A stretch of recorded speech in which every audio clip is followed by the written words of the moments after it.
సంతానలేమితో బాధపడుతున్నారా? 899 రూపాయలకే fertility assessment package. వివరాలకి సంప్రదించండి.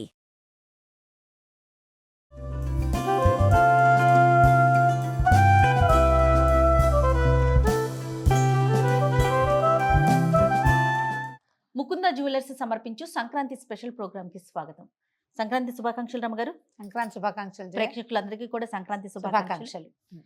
రమగారు, మనం స్పెషల్ వంటలు చేస్తా ఉన్నాం, పండుగ స్పెషల్. ఓకే, ఒక వీడియో మనం గారెలు చేసాం, మరి ఇప్పుడు ఏం చేస్తున్నాం? కొబ్బరి బూరెలు చేద్దాం జయ. లాస్ట్ ఇయర్ అరిసెలు చేసాం కదా. అవును, సంక్రాంతి పండగకి కొబ్బరి బూరెలు కూడా చేసుకుంటారు కొన్ని ప్రాంతాల్లో. బియ్య పిండితోటి చేసే వస్తువు అంటే ఇప్పుడు తీపి వంటకం సంక్రాంతి పండగకి చేసుకుంటాం. అవును, అరిసెలు చేసుకోవచ్చు, ఇవి కూడా చేసుకోవచ్చు. అరిసెలు వీడియోలు ఉన్నాయి కాబట్టి అవి చూసి చేస్తారు అనుకో. కొబ్బరి బూరెలు చేద్దాం. సరే, మనం ఒక 1/2 kg పిండి కొబ్బరి బూరెలు చేయదలుచుకుంటే 3/4 కిలో బియ్యం నానబెట్టుకోవాలి. ఓకే, బియ్యాన్ని కనీసం రాత్రి నానబోసి పొద్దునకి 10-12 గంటల పాటు బియ్యం నానాలి. కొత్త బియ్యం పోసుకుంటే చాలా బాగుంటుంది. లేకపోతే స్టోర్ బియ్యం ఉంటాయి, మన ఏమన్నా రేషన్ బియ్యం అయితే అది కూడా బాగా వస్తుంది. ఒక 12 గంటలు నానబెట్టి గిర్నీకి అవకాశం ఉండి పిండి మరకి పెట్టి తడి బియ్యం పట్టే మర ఉంటే తడి బియ్యాన్ని పట్టించుకోవటం, లేదా మనమే చకచక మిక్సీ జార్లో వేసుకుని చేసుకోవచ్చు. బాగా జల్లిచ్చేసుకోవాలి. 1/2 kg చేయాలనుకుంటే 3/4 kg బియ్యం పోయాలి, అది లెక్క. 1/2 kgకి 3/4 kg. ఎందుకంటే 1/2 కిలో బియ్యం అని 1/2 కిలోనే పట్టించుకున్నాం అనుకో, పట్టుకుంటే పిండి చారిపోకపోవచ్చు. బెల్లాన్ని బట్టి ఉంటుంది. కొంచెం ఒక చారెడు పిండి ఎక్స్ట్రా ఉండటమే మంచిది. సో మనం 1/2 kgనే చేస్తున్నాం. ఈ 1/2 kg బియ్యానికి ఒక 1/4 కిలో కంటే ఎక్కువ, మామూలుగా కేజీ బియ్యానికి మనం 1/2 kg కంటే ఎక్కువ 3/4 కిలో దాకా 700 గ్రాముల దాకా బెల్లం పోస్తాం. అంతే, కేజీ లెక్క ఉండదు, తక్కువ పడుతుంది. దీనికి లెక్క ఏంటంటే 1/2 kgకి ఒక 300-325 గ్రాముల బెల్లం. ముందు ఏం చేద్దామంటే బెల్లం సన్నగా తరిగి పెట్టాము. బెల్లాన్ని కొంచెం కరగబెట్టుకుందాము, పాకం పడతాం కదా. అవునండి, కరిగి ఇందులో ఉన్న ఇసుకని తీయకపోతే అది పంటి కింద పడే అవకాశం ఉంది. ఒక గ్లాస్ నీళ్ళు పోసే ఇందులో, పర్వాలా మనం కాస్త నీళ్ళు పోస్తే పాకం పట్టుకుంటాం కదా. కరిగి ఎండిపోయి చాలు, చాలు. బెల్లం ఒకసారి కరగనిచ్చి వడపోసుకుని పాకం పట్టుకుందాము. అలాగే, నేను పిండి పట్టించేసినట్లున్నారు కదా. పిండి పట్టించేసాం. పిండి పట్టడము, మిక్సీ జార్ పెట్టడం మీకు చూపించలేదు కానీ పిండి గిర్నీలో పట్టించేసాము. పట్టించిన పిండి అయినా మీరు మిక్సీలో పట్టుకున్న పిండి అయినా జల్లించుకోవటమే మంచిది. జల్లించి పిండిని దగ్గరగా చేర్చి ఏదైనా టవల్ కానీ పెద్ద మూత ఏదైనా పెట్టేస్తే పిండి ఆరిపోకుండా ఉంటుంది. తడి పిండే దీనికి ఇంపార్టెంట్. అవునండి. ఇప్పుడు కొబ్బరి లెక్క 1 kgకి ఒక పెద్ద కొబ్బరికాయ పడుతుంది. మనం 1/2 kg పిండి చేస్తున్నాం కాబట్టి ఒక చిప్ప కొబ్బరి కోరి పక్కన పెట్టుకోండి. కాసిన ఏలక్కాయలు పొడి కొట్టి పెట్టుకుందాము. ఇదిగోండి, మనం కొబ్బరి కోరేసుకున్నాము. అడుగును కూడా తీసేసాము, అది బ్లాక్ ది కూడా.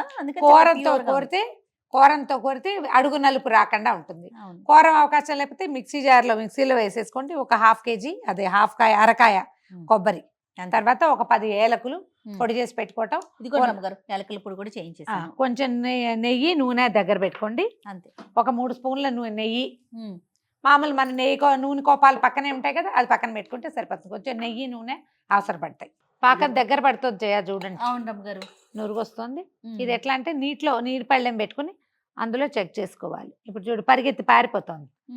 ఇది ఇంకొంచెం చిక్కపడాలన్నమాట. ఇది నీటిలో కరుగుతున్న ధోరణి ఉంది. ఇంకా ఇంకొద్దిగా చిన్న తిత్తిగా రావాలన్నమాట. తిత్తి పాకం ఉండాలి, అక్కడే ఉండి ముద్దవాలి. ఇప్పుడు నీళ్ళలో మెల్లిగా చూడు, ఒక రకంగా కరుగుతోంది. ఆ కరగకూడదు, ఇంకొంచెం కావాలన్నమాట.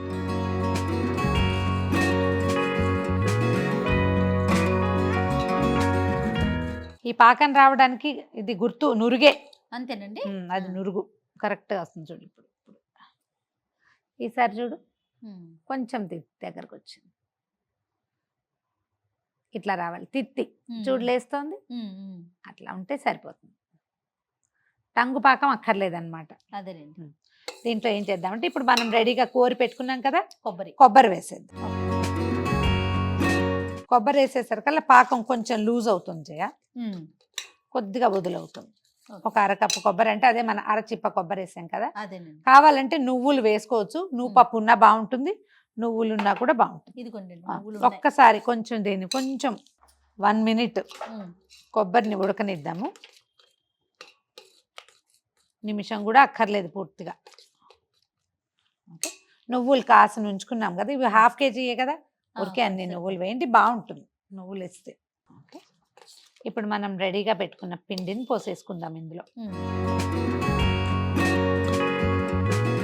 ఏలక పొడి వేద్దాము. ఒక 6-7 ఏలక్కాయలని కొట్టి మిక్సీ చేసుకున్నాము. మిక్సీ చేయటం అంటే పొడి చేసాం దాన్ని, పంచదార వేసి పొడి చేస్తే మెత్తగా అవుతాయి. బియ్య పిండి పోసుకుందామా? అలాగే నమ్మగారు. ఓకే, పిండి పోసాం.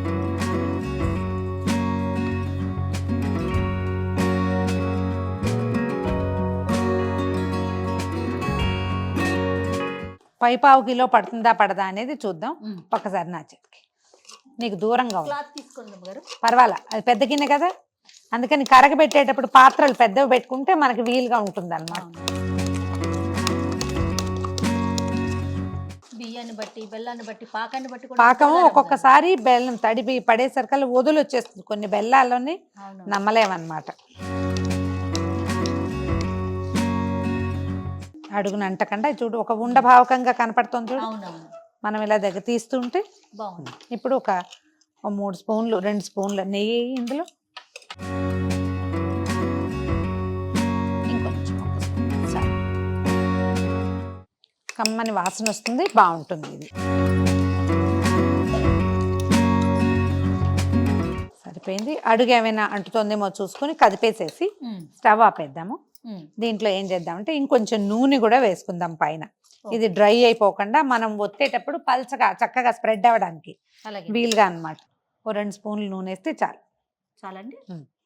నూనె వేసి దీన్ని మూత పెట్టి పక్కన పెట్టేసేయండి. ఇది చల్లారనివ్వాలి, పూర్తిగా చల్లారిపోయాక అప్పుడు మనం ఉండలు చేసుకోవటం, అపచ్చలు ఒత్తుకోవటం, నూనెలో వేసుకోవటం. కొంచెం నూనె చేసుకుంటూ మనం అరిసెలు ఎట్లా ఒత్తుకుంటాము, కాకపోతే అరిసెల్లాగా అదిగో తేలు వస్తుంది చూడదు పైకి, వేగంగానే పైకి వచ్చేస్తుంది. దాన్ని ఒక్కసారి తిరగేస్తే సరిపోతుంది అంతే.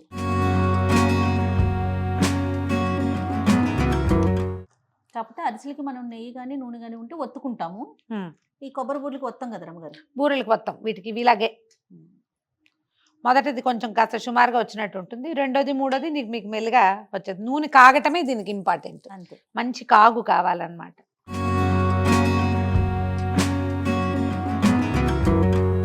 ఇద్దరుంటే ఒకళ్ళు వేయటం ఒకళ్ళు తీయటానికి బాగుంటుంది. మనం గుంట మూకుడు పెట్టాం కానీ వెడల్పాటి మూకుళ్ళు పెడతారు చేయ వీటికి, ఓ పక్క నుంచి వేసుకుంటూ ఇంకో పక్క నుంచి తీసుకుంటూ ఉంటారు. తీసి చక్కగా కలర్ వచ్చింది చూడు, అదే దాని రంగు. ఇంకొంచెం నూనె ఓడిపోవాలన్నమాట. కాస్త పెద్దది ఇది పెట్టుకుని జాలి పెట్టుకుని నూనె ఓడి చేసేయటం, ఎక్సెస్ నూనెని మనం టిష్యూ తోటి తీసుకోవటమే.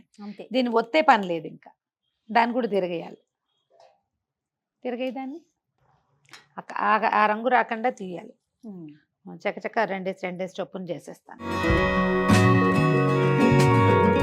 కొంచెం నూనె కాగిన కొందికి స్పీడ్గా వచ్చేస్తాయి, స్పీడ్గా వచ్చేస్తాయి కూడా అవి.